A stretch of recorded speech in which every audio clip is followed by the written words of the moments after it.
दादी के हाथों का जादू और खुशबू से महकता घर, माँ की मुस्कुराहट और खाने की सुगंध। MDH गरम मसाला, क्योंकि हर रिश्ता है स्वाद से जुड़ा। तो सोची समझी रणनीति के तहत इन 9 ठिकानों पर कार्रवाई हुई है भारत की ओर से। और भारत की स्ट्राइक के बाद पाकिस्तान में इस वक्त बहुत ज्यादा दहशत है। सियालकोट में रात भर बजते रहे एयर रेड सायरन। खौफ से रात भर अंधेरे में रहा सियालकोट से तस्वीरें आपको दिखा रहे हैं। रात भर यहां पर अफरा तफरी मची है। सायरन आपको सुनाते हैं।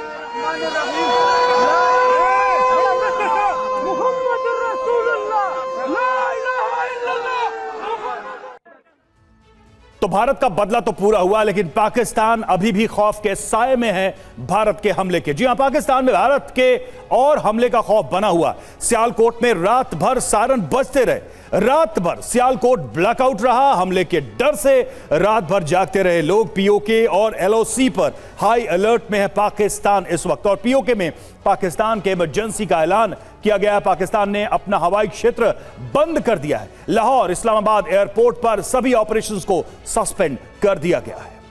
अचल मल्होत्रा सर हमारे साथ मौजूद हैं। अचल सर, जो पाकिस्तान भाषा सुनना चाहता है, भारतीय सेना ने अपना शौर्य दिखाते हुए उसी भाषा में पाकिस्तान को जवाब दिया। अब बेशक पाकिस्तान अपने बचाव में, अपने डिफेंस में अपने आप को डिनाई करते हुए कि हम पर अटैक हुआ है कुछ भी कहे, या जनाजे में इतने समर्थक आ जाएं, ये साफ है कि पाकिस्तान ने जो किया उसको वो मिला है। जी बिल्कुल, जैसा बोगे वैसा पाओगे, ये बहुत पुरानी कहावत है। और मैं ये सबसे पहले तो अपने आर्म फोर्सेस, अपनी पॉलिटिकल लीडरशिप को बधाई देना चाहूँगा कि ये ऑपरेशन सिंदूर किया।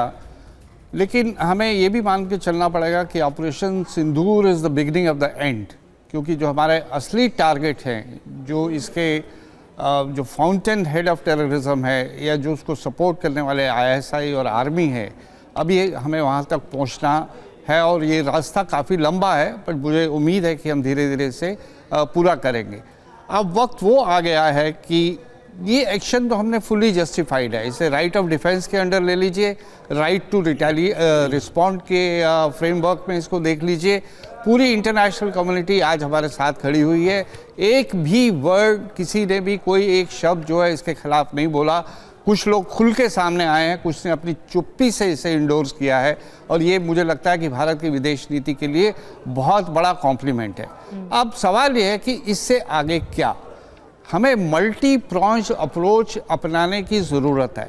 एक तो विद इन द कंट्री हमें सिक्योरिटी बढ़ानी होगी। इनके स्लीपर सेल्स, सिंपैथाइजर्स और जितने सपोर्टर्स हैं उनको आइडेंटिफाई करके 1 by 1 एलिमिनेट करना होगा। बॉर्डर पे सतर्कता रखनी होगी। और इस तरह के ऑपरेशन बिना हेजिटेशन के, without waiting for another terror strike, हमें इससे मोमेंटम को बनाए रखना होगा। बट उसके अलावा ज़्यादा इम्पॉर्टेंट ये है कि पाकिस्तान को अंदर से कमज़ोर किया जाए, पाकिस्तान को फाइनेंशियली कमज़ोर किया जाए। और मैं चाहूँगा कि जो हमने इंडस वाटर ट्रीटी को अबेंस में डाला है उसे फुल्ली इम्प्लीमेंट करें, ताकि उसका पूरा खमियाजा जो है पाकिस्तान को भुगतना पड़े। पाकिस्तान की जनता एक बार खड़ी हो जाए आर्मी के खिलाफ, वो हमारी सबसे बड़ी अचीवमेंट होगी। मैं तो यहाँ तक भी कहूँगा कि दुश्मन के जो दुश्मन होते हैं वो अपने दोस्त होते हैं। नाम लेने की ज़रूरत नहीं है, हम जानते हैं कि आज की तारीख में पाकिस्तान के दुश्मन कौन है। हमें बिल्कुल हेजिटेट नहीं करना चाहिए। यानी कि सर, अब हमें फुल स्केल पे, हर लेवल पे काम करना होगा।